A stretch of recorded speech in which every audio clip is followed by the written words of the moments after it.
I've now gotten to do this and teach this and work with farmers all over the world, doing natural farming and in a bunch of different industries. One of my students is manages the the greens of the most played golf course in San Francisco. Not the most expensive golf course in San Francisco, it's a county golf course, but as far as traffic, they get the most people through there in the whole area. And golf course management is heavy fungicides, heavy pesticides, heavy fertilizers. He's used no conventional fertilizers, no fungicides, no pesticides now for 5 years. And he doesn't have fungal problems. He just uses liquid IMO. That's his whole program, and he puts the feed in when he sprays. And he was really proud. He went to his green where there's like an 1/8 inch of grass, right? Where you're putting to put it in them. And he did his core, because it's just sand. They just grow in sand because they can't have any water buildup. Did his core, and he pulled up, and he had 10 inches of white roots in sand on a putting green. And he's like, we're really stoked if they're not brown after 3 or 4 inches in conventional things. And his costs are way, because he didn't have a big budget because it's a county course. His bosses are very happy because he has almost no cost, and it's the prettiest greens. And so he's a genius in his on his property. He's also a quiet guy. He's not on social media talking about what he's doing. He's good at what he does, but all he uses is that liquid IMO, sprays it out, and he's replaced all of the technology to make good golf courses. And the border of his property is a beautiful estuary, marshland, habitat for birds on the San Francisco Bay. So it used to get all this fungicides, pesticides, and chemical fertilizer, and now it just gets liquid IMO. And so wine industry. I get to work with a wine grape grower in Napa Valley that represents 750 acres of premier wine grapes in Napa Valley. They're a contract farmer, so they have 40 something acres of their own, and then they farm like 710 acres for other people. And we did a side-by-side trial where they did liquid IMO, conventional treatment, and a control. And it was a high pressure year for powdery mildew, which is the killer of wine grapes. They can't do anything about it. The only answer they have is a heavy sulfur treatment. And so they use heavy chemical, heavy treatment. And so there is no organic grapes really, other than here and there, because they don't have an answer for powdery mildew. That year in that side-by-side trial, their conventional needed treatment for powdery mildew. The liquid IMO treated, or the natural farming, didn't need any treatment for powdery mildew. No powdery mildew problems, no disease problems on their grapes. So now, this year, they're doing a 30-acre trial with natural farming, and successful this year, they're going to do probably 750 acres of organic wine grape farming in the Napa Valley. And people that have been, this family has been farming grapes in Napa Valley for 45 years. They're not like new to wine grape farming. For them to say this is better than anything we've ever had is a big deal. So they're doing that. They're going to keep talking about how their success goes.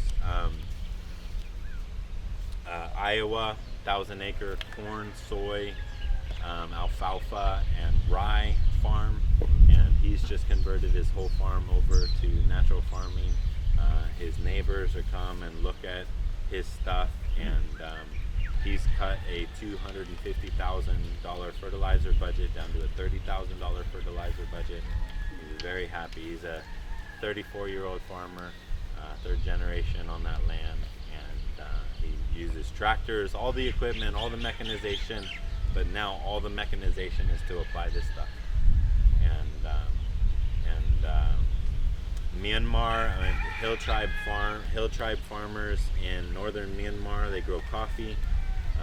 I told a little bit about their composting, how they had success with using their waste to compost, but their coffee farming, they're getting great results, good yields. They're always balancing the question, do I buy the $100 bag of fertilizer from China, or do I just try and make it work this year with what I have? And now they don't have to ask that question. They just use what they have, and they're able to equal that production. So poor farmers, it means a lot for their bottom line. We farm macadamia nuts. We're not going back to conventional anytime soon. This has meant a far better financial scenario for us than we have ever had in my dad's whole thing. In the first 4 years, switching our whole farm over from conventional, or converting our whole farm, we were more profitable in those 4 years than the 28 years combined. So before that, who else? Cannabis farmers are all, yeah, my name's pretty famous in the cannabis world. Natural farming is pretty famous, not just my name. There's a bunch of other teachers too, but they know it because it works. They test. They're a test-heavy industry. Who else? There's more.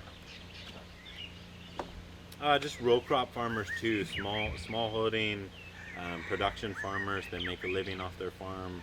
I have a friend, he's a specialty pepper farmer, and he doesn't have to do anything but natural farming. He produces amazing peppers. Hot sauce we all fight over, and his bottom line is good because he keeps his costs down.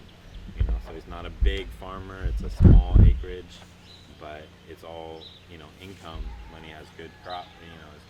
He doesn't have to take overhead.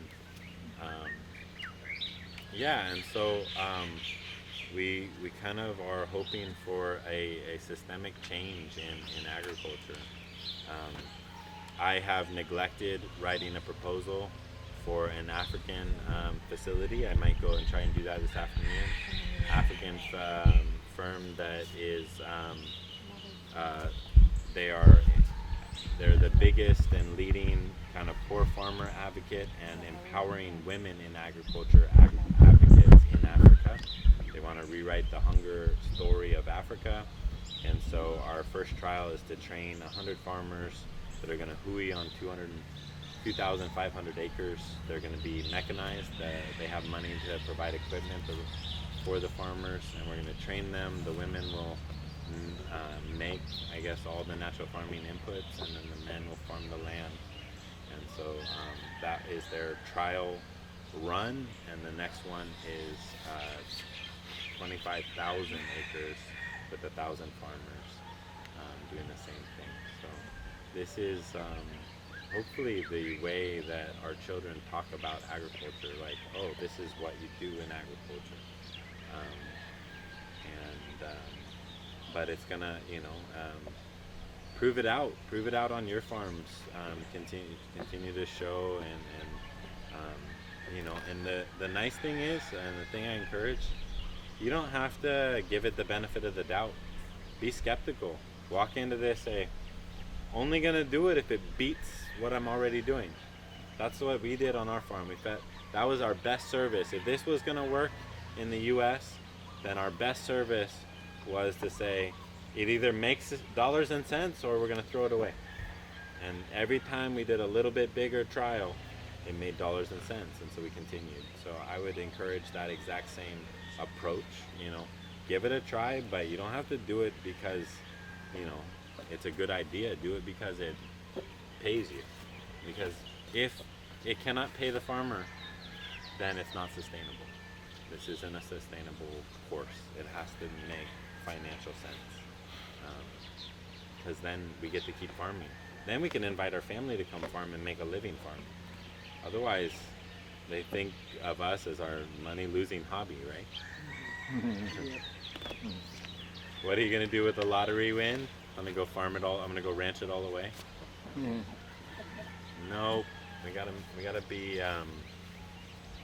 happy to be farming. Master Cho says the grocer should drive the Hyundai and the farmer should drive the Mercedes.